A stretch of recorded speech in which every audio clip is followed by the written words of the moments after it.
प्रिय छात्रों, नमस्कार। आज आप कक्षा 10 के भौतिक विज्ञान के पहले अभ्यास को पढ़ने वाले हैं। तो देखिए, कक्षा 10 के भौतिक विज्ञान के पहला जो अभ्यास है वह अभ्यास का नाम है प्रकाश का परावर्तन तथा अपवर्तन। तो देखिए, प्रकाश के परावर्तन तथा अपवर्तन को पढ़ने से पहले, इस चैप्टर को पढ़ने से पहले सबसे पहला टॉपिक हमारे पास होता है कि प्रकाश है क्या।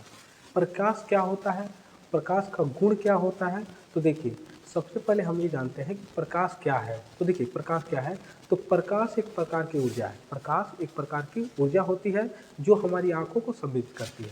तो देखिए, प्रकाश को हम ऊर्जा क्यों कहते हैं। जिस प्रकार हमारे पास ऊर्जा है, मैं इस पर लिख सकता हूँ, ठीक उसी प्रकार प्रकाश में भी एक ऊर्जा होती है जिसकी सहायता से आप किसी भी वस्तु को देख सकते हैं। अगर प्रकाश नहीं होता तो आप किसी भी वस्तु को देखने की आपके पास क्षमता नहीं होती। तो इसीलिए आप कह सकते हैं कि प्रकाश एक प्रकार की ऊर्जा है जिसकी सहायता से हम वस्तुओं को देख सकते हैं। तो प्रकाश का परिभाषा आप क्या दे सकते हैं कि प्रकाश एक प्रकार की ऊर्जा है जो हमारी आंखों को संवेदित करता है, जिसके फलस्वरूप हमें वस्तु दिखाई देती है। अब देखिएगा, प्रकाश में गुण क्या होते हैं। देखिए, प्रकाश में गुण क्या होते हैं। तो देखिए, हमने प्रकाश में गुण ये बताए थे कि प्रकाश सीधी रेखा में चलता है। प्रकाश कैसी रेखा में चलता है, सीधी रेखा में चलता है। अगर प्रकाश सीधी रेखा में न चलता तो हमें छाता लगाने की कोई ज़रूरत नहीं पड़ती। हमें छाता लगाने से क्या होता है, प्रकाश कम हो जाता है, हमें धूप कम लगती है। अगर हमें छाता लगाने के बावजूद भी हमें धूप लगती तो प्रकाश इसका मतलब टेढ़ा भी चलता। तो देखिए, प्रकाश क्या है, तो प्रकाश एक सीधी रेखा में चलती है। प्रकाश एक सीधी रेखा में चलती है, प्रकाश का ये पहला गुण है। दूसरा गुण है कि प्रकाश की जो चाल होती है, प्रकाश की चलने का जो रफ्तार होता है 3 × 10⁸ मीटर बटा सेकंड होता है। या आप कह सकते हैं कि प्रकाश 1 सेकंड में 3 लाख किलोमीटर चलता है। प्रकाश 1 सेकंड में 3 लाख किलोमीटर चलता है।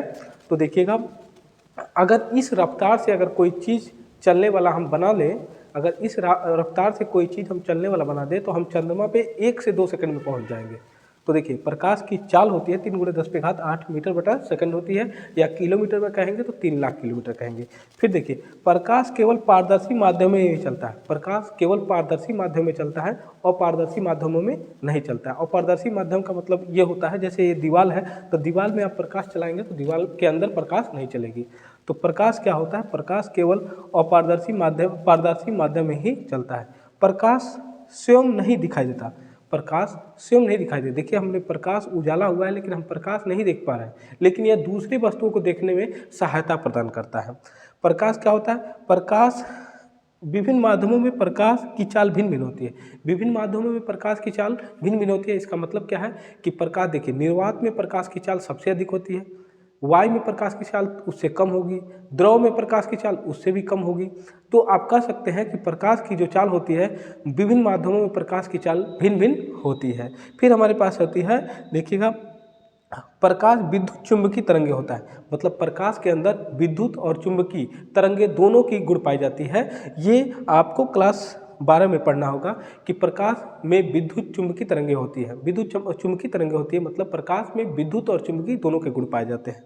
फिर देखिए, प्रकाश में परावर्तन, अपवर्तन, ध्रुवण, व्यतिकरण, विवर्तन के गुण पाए जाते हैं। देखिए, प्रकाश में इतने सारे के गुण पाए जाते हैं जिसमें आप कक्षा 10 में 2 गुणों का अध्ययन करेंगे, परावर्तन और अपवर्तन के। फिर प्रकाश के जो किरण होती है, प्रकाश का जो हमको दिखता है, प्रकाश का किरण जो होती है वो श्वेत रंग की होती है, और यह श्वेत रंग 7 रंगों से मिलकर बना होता है, जिसे बैजानी हपिनाला भी कहते हैं। धन्यवाद बच्चों।